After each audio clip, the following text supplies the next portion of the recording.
Hello, friends. I'm Phyllis Curott, Program Chair for this 2021 Parliament of the World's Religions, and I extend my heartfelt gratitude to all of you, esteemed speakers, presenters, and participants, the trustees, and the staff. Thank you. Thank you all for embodying the best of who we are when we open our hearts to one another and to the world. During this convening, from our diverse faith perspectives, we found common ground in confronting crucial issues, especially our greatest existential crisis, climate change, and the devastation of our planet. We have finally begun to speak truth to our own abuse of power. We've begun to acknowledge that our faiths, especially in the West, have contributed to our abuse of Mother Earth, our mistreatment of her as if she were devoid of divinity, and ours to dominate and exploit. We have spoken the words penance, atonement, and contrition, and we've committed ourselves to action.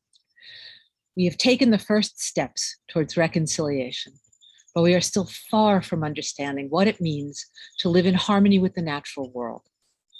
There is another perspective I would like to share with you as a Wiccan priestess, a witcha, rekindling the wisdom traditions of my Euro-Indigenous ancestors.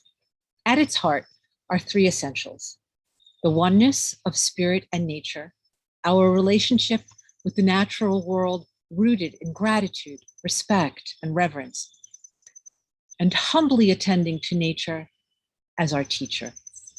There is so much that we have forgotten, but we're blessed. The natural world is constantly revealing its wisdom for living in a sacred way, because the world itself is sacred. For 6 billion years, life has evolved, nourished and supported by Holy Mother Earth. And all living things have lived according to her wisdom. Only we humans have forgotten. And so the earth is dying. It's easy to despair. And even as this catastrophe accelerates, if we will pay attention, everything we need to fix what we have broken, to heal what we have wounded, to rediscover how we are meant to live is still all around us. It's also a part of us because we are part of nature, and our human nature is better in nature. We're less anxious and more altruistic. Our hearts open as we bear witness to beauty, to peace, to mystery, in the murmuration of starlings swirling in the autumn dusk, whales who sing to each other across the seas from which mists will lift in the morning and wrap around tops of ancient sequoia, who are exhaling the breath of life you are inhaling now. And 1,000 seeds will grow from one, nourished by the earth, all infinite embodiments that make the invisible visible. Open your heart to the world, and you will see the sacred. You will see the compassion of creation expressed by the great and sacred organizing principle of Mother Earth.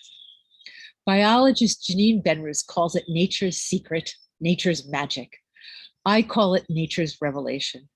It is that life is constantly creating the conditions, healthy air, water, soil, temperatures, everything that makes the world more welcoming for all life.